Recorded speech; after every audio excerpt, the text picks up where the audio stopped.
नमस्कार and I welcome you to world affairs. मैं हूं Prashant Dhawan. Now recently Iran का एक लिटरली क्रेजी कहोगे आप, एक क्रेजी प्लान सामने आया है जिसमें ये लोग चाहते हैं कि इंडिया और पाकिस्तान की नौसेना इकट्ठा आ जाए और ईरान लीड करे एक यूनाइटेड ग्रुप को। यहाँ पे लिटरली आप देख पाओगे ईरान चाहता है कि ये एक नेवल अलायंस बनाए पाकिस्तान, इंडिया और गल्फ स्टेट्स के साथ। नाउ जो ये गल्फ स्टेट्स कहते हैं इसमें सऊदी अरेबिया, कतर, उसके अलावा यूएई, इन सब कंट्रीज की बात कर रहे हैं। तो एक बहुत ही बड़ा रीजनल नेवल ब्लॉक जो नौसेना है उनका एक ब्लॉक बनाना चाहता है ईरान। नाउ ये जो पूरा आइडिया है ना, ये बहुत ही निराला है। दुनिया हैरान है ये आइडिया देखकर, क्योंकि इंडिया पाकिस्तान की नेवी दोनों इकट्ठा एक अलायंस में काम करेगी। ये कोई एक्सपेक्ट करता नहीं है। तो डिस्कस करेंगे ईरान यहाँ पर करना क्या चाहता है, काफ़ी कुछ यहाँ पे आपको जानने को मिलेगा। मगर आगे बढ़ने से पहले आपसे एक क्वेश्चन पूछूंगा। क्वेश्चन ये है कि फतह मिसाइल रिसेंटली काफ़ी न्यूज़ में है। ये एक कंट्री का पहला हाइपरसोनिक मिसाइल है। बताइए कि कौन से कंट्री ने रिसेंटली दुनिया के सामने प्रेजेंट किया है फतह मिसाइल। ये है option Pakistan, Iran, Saudi Arabia या जॉर्डन। कमेंट सेक्शन में करिए उत्तर। सही आंसर मैं आपको दूंगा वीडियो के एंड में। तो पिछले 2-3 साल में आप नोटिस करना लगातार बहुत सारी रिपोर्ट्स पब्लिश हुई हैं, चाहे पॉलिटिको, यूरोपियन यूनियन हो या फिर और वेरियस न्यूज़ आउटलेट्स हो। वहाँ पर बार बार ये बात रिपीट की जाती है कि भविष्य में ज़्यादा ताकत उसके पास होगी जो ग्लोबल ब्लॉक्स गवर्न करेगा। मतलब कि जो गुट बन रहे हैं आज के समय कंट्रीज़ के।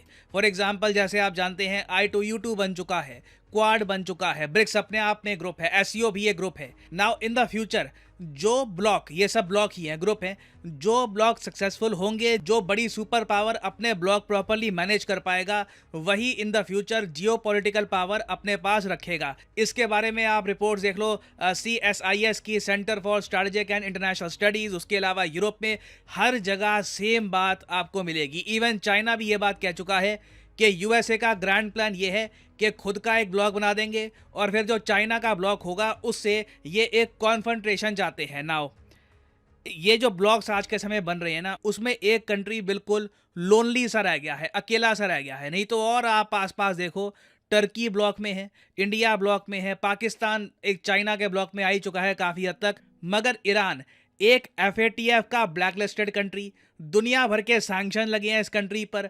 अपना कच्चा तेल भी ये आसपास के कंट्रीज़ को नहीं बेच पाते। एक ऐसा देश ना, इसे एक प्रॉपर ब्लॉक नहीं मिल पा रहा। हालांकि ईरान अब कोशिश कर रहा है कि चाइना के ब्लॉक में इनको जगह मिल जाए। उसके लिए जैसे आप जानते हैं ईरान ये चाहता है कि पहली बात तो ब्रिक्स में इनको ज्वाइन कर लिया जाए। उसके अलावा इसी साल आप देखोगे 2023 में जब इंडिया होस्ट करेगा एससीओ की वर्चुअल समिट। अब मैं फिर से बोलूँगा कि एससीओ का समिट जो इंडिया में होना है ना, इसे वर्चुअली करना, कि सारे लीडर्स को ये बोल दिया कि अपने अपने कंट्री में रहो, वीडियो कॉन्फ्रेंसिंग के जरिए ये पूरा समिट होगा।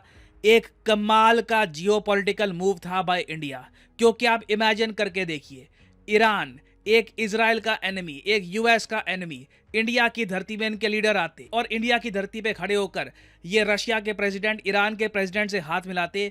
तो इंडिया की जो न्यूट्रल पोजीशन है ना, इस पर ग्लोबल कम्युनिटी क्वेश्चन उठाती कि इंडिया ये अलाउ क्यों कर रहा है। तो खैर 2023 में ईरान बिल्कुल एससीओ का मेंबर बन जाएगा। बस ये इस पर कोई एक फॉर्मल सेरेमनी इन पर्सन नहीं होगी। तो ईरान ने ये बात एक्सेप्ट कर ली है कि वेस्टर्न कंट्रीज के साथ कुछ समझौता हो नहीं पाएगा। इन्हें अपना भविष्य दिख रहा है रशिया और चाइना के साथ। और इसलिए आप देखोगे बहुत ही जल्द ईरान, रशिया, चाइना एक नेवल अलायंस भी घोषित कर देंगे। जी हाँ, इस पर सारी बातचीत हो गई है। बहुत ही जल्द एक बड़ी नेवल अलायंस अनाउंस की जाएगी और उस पर आप देखोगे यूएसए की भी बहुत ही ज़्यादा कड़ी प्रतिक्रिया आएगी।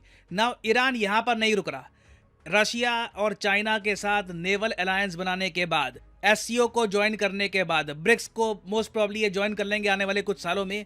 उसके बाद ना ईरान को एक अपॉर्चुनिटी दिख रही है, इनको एक संभावना दिख रही है कि नॉर्दर्न इंडियन ओशन में, इंडियन ओशन ये पूरा हो गया, इंडियन ओशन का जो ये नॉर्थ का पार्ट है ना, यहाँ से लेकर यहाँ तक आप कह सकते हैं, यहाँ पे ईरान चाहता है कि ईरान एक लीडर, एक चौधरी बनकर आसपास के कंट्रीज़ को इकट्ठा करे और उनको लीड करे, ताकि नॉर्दर्न इंडियन ओशन में सिक्योरिटी टॉप प्रायोरिटी रहे। और इसलिए ईरान ने ये आइडिया प्रस्तुत किया है कि 4 गल्फ कंट्रीज आ जाएं और उसके अलावा इंडिया और पाकिस्तान की नौसेना मिल जाए और इनका एक नेवल अलायंस बनाया जाएगा। नाउ इसका मतलब ये नहीं है कि ये सब कंट्रीज कोई नेटो टाइप का ग्रुप बना देंगी कि जी एक कंट्री पे अटैक तो मतलब कि सब पे अटैक या फिर कुछ वॉर वगैरह से रिलेटेड कुछ होगा, ये नहीं।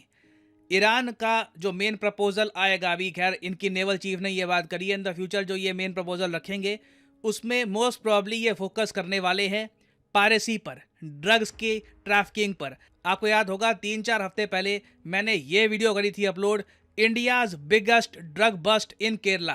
केरला के कोस्ट में, लिटरली आप कह सकते हैं केरला के पास, एक पाकिस्तानी शिप पकड़ी गई जहां पर बहुत सारा ड्रग्स था। और ये जो शिप थी ये एक मदर शिप थी, मतलब कि इस शिप से ऑल ओवर रीजन ना लगातार ड्रग्स बांटा जा रहा था। और टोटल वैल्यू क्या थी इस ड्रग की? 1.45 बिलियन डॉलर। एक बड़ी मदरशिप थी ये। और इस इवेंट को देखकर ना आसपास के देश चिंतित हैं कि इंडियन ओशन के नॉर्दर्न रीजन में ना सिंस नौसेनाएं संगठित नहीं है, एक प्रॉपर ग्रुप नहीं है, इसकी वजह से जो ड्रग की स्मगलिंग करते हैं, इवन जो सोमालिया के पायरेट्स हैं वो भी काफ़ी बार एक शिप को हाईजैक कर लेते हैं। शिप्स को हमेशा रहता है खतरा। तो ईरान ने यहाँ पर एक वैक्यूम देखा, एक जगह देखी और यहाँ पे इन्होंने प्रपोज कर दिया कि तुम सब इकट्ठा आ जाओ, Iran, Pakistan, Saudi Arabia, UAE, Oman, most probably Qatar को भी ऐड कर देंगे, इकट्ठा आ जाओ, हम तुमको लीड करेंगे और यहाँ पे ना इतनी सारी नेवल शिप्स डिप्लॉय कर देंगे, मिलके पेट्रोलिंग करेंगे ताकि इंडियन ओशन का नॉर्दर्न रीजन बिल्कुल सिक्योर हो पाए। और अगर यहाँ पे आप सोच रहे हैं कि चलो ईरान का वैसे जो आइडिया है दूर से सुनने में लगता है कि ठीक ठाक है, मगर क्या इंडिया पाकिस्तान की नौसेनाएं इकट्ठा आ पाएंगी? देखो, दुनिया में आज के समय कई नेवल एक्सरसाइजेज हो रही हैं जहां पर इंडिया पाकिस्तान की नेवी इकट्ठा पार्टिसिपेट करती हैं। फॉर एग्जांपल, इंडोनेशिया होस्ट कर रहा है एक बहुत ही बड़ी नेवल ड्रिल कोमोडो के नाम से। यहाँ पर चाइना भी गया है, यूएसए भी गया है, इंडिया पाकिस्तान भी यहाँ पर पार्टिसिपेट कर रहे हैं। ये बिल्कुल रेयर होता है, कई महीनों में एक बार देखने को मिलता है, मगर ऐसा नहीं है कि इंडिया पाकिस्तान की नेवी बिल्कुल एक दूसरे को देखते ही शूटिंग स्टार्ट कर देती है। दोनों नेवीज काफी नेवल एक्सरसाइजेज में इंटरनेशनली मिलकर कोऑपरेट कर चुकी हैं। बट ईरान का प्लान देखिए, मोस्ट प्रॉब्ली आसपास के देश एक्सेप्ट नहीं करने वाले, क्योंकि ईरान लगातार ना इंडियन ओशन के नॉर्थ में टारगेट कर रहा है यूएसए की शिप्स को। इसके बारे में आपने बहुत बार सुना होगा, यूएसए की नेवी ने काफी बार ये कहा है कि ईरान के जो रेवोल्यूशनरी गार्ड हैं, जिनको यूएस बाय द वे एक आतंकवादी संगठन घोषित कर चुका है, ये काफी बार यूएसए की शिप्स को हरास करते हैं, अटैक करते हैं। इवन इजराइल की जो शिप्स हैं उनको भी काफी बार हरास किया गया है। तो ये सब देखते हुए, ईरान के जियोपॉलिटिकल मूव देखते हुए, कोई भी देश ईरान के ग्रुप को ज्वाइन नहीं करना चाहेगा। It is not going to happen. और इंडिया के पर्सपेक्टिव से अगर हम बात करें तो हमारे लिए एक बड़ा इशू ये भी होगा कि ईरान के साथ इजराइल के रिलेशंस इतने खराब हैं कि रिसेंटली इजराइल ने पूरा एक युद्ध अभ्यास किया है। जी हाँ, इजराइल की डिफेंस फोर्सेस ने एक पूरा युद्ध अभ्यास प्लान किया कि ईरान के साथ जब हमारी वॉर होगी तब हम क्या क्या करेंगे। इसके बारे में बहुत से आर्टिकल्स पब्लिश हुए हैं इजराइल की मीडिया में। यहाँ पे आप देख पाओगे नेतन्याहू बैठे हैं, इजराइल के डिफेंस मिनिस्टर बैठे हैं, वॉर रूम पूरा रेडी है। इन्होंने लिटरली प्रेपरेशन करी है कि जब ये ईरान पे अटैक करेंगे, प्राइम मिनिस्टर क्या कर रहा होगा, रक्षा मंत्री क्या करेगा, हमको स्क्रीन पे क्या दिखेगा, हमारी मिलिट्री क्या करेगी। तो ऐसी स्थिति में जब ईरान के यूएस इजराइल के साथ इतने ज़्यादा खराब रिलेशन हो, कोई भी ईरान के साथ ज़्यादा कोई अलायंस में एंगेज नहीं करना चाहेगा। इंडिया पाकिस्तान तो ईरान से ऑयल भी परचेज नहीं करते। इससे ज़्यादा मैं क्या बोलूँ यहाँ पे, इससे ज़्यादा हम क्या कह सकते हैं कि जब ये दोनों देश यूएसए के दबाव में आकर, खुल के कहना पड़ेगा, यूएसए के दबाव में आकर ईरान से कच्चा तेल भी परचेज नहीं करते, तो नेवल अलायंस हम क्या फॉर्म करेंगे। तो अभी के लिए देखिए, ये ईरान का एक पाइप ड्रीम है। हाँ, आने वाले 5 सालों में अगर मान लीजिए कुछ जियोपॉलिटिकल इवेंट होते हैं, जैसे कि ईरान न्यूक्लियर बॉम्ब डेवलप कर देता है, यूएसए की जियोपॉलिटिकल पावर और ज़रा कम हो जाती है, चाइना लगातार राइज करता रहता है, रशिया यूक्रेन में काफ़ी सक्सेसफुल हो जाता है, रशिया चाइना की अलायंस और ज़रा स्ट्रांग हो जाती है, उस केस में आकर इवेंचुअली हो सकता है कि बाकी कंट्रीज ईरान का जो ये आइडिया है इसको एक्सेप्ट करे। बट अभी के लिए जियोपॉलिटिकल इक्वेशन ऐसी है कि कोई भी ईरान की नहीं सुनने वाला। नाउ फाइनली वापस आते हैं अपने क्वेश्चन की तरफ कि किस कंट्री ने रिसेंटली अनवील किया है पहला हाइपरसोनिक मिसाइल फतह के नाम से। तो ये भी ईरान ने ही किया है और ईरान ने कहा है कि ये हाइपरसोनिक मिसाइल इन्होंने स्पेशली बनाया है इजराइल के लिए। पर्सनली मुझे पता नहीं कि ये हाइपरसोनिक मिसाइल काम करेगा भी या नहीं करेगा। इंडिया अभी तक नहीं बना पाया हाइपरसोनिक मिसाइल, ईरान ने पहले ही बना दिया। डज नॉट मेक सेंस, क्योंकि मिसाइल टेक्नोलॉजी में हम ईरान से कई गुना ज़्यादा आगे हैं। तो खैर ईरान का क्लेम है, बाकी ये क्लेम कितना स्ट्रॉन्ग है, कितना रियल है, उसके बारे में मैं कमेंट नहीं करूंगा।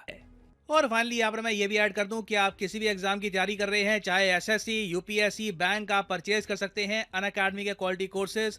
कमेंट सेक्शन में जाइए, पिन कमेंट में यहाँ पे आपको मिलेंगे link. For example let's say आपको प्रिपेयर करना है यूपीएससी के एग्जाम के लिए, तो यूपीएससी के लिंक पर यहाँ पर करिए क्लिक और यहाँ पे आप परचेज कर पाएंगे अनअकैडमी का यूपीएससी कोर्स। बट जो प्राइसेस यहाँ पर लिखे हैं, don't ever pay these prices. Simply यहाँ पर कोड डालिए PD10 and the prices will start falling and you will be able to save a lot of money. So use the code PD10 and save money. और इसी note के साथ ये है video का अंत। Thank you for listening. May the gods watch over you.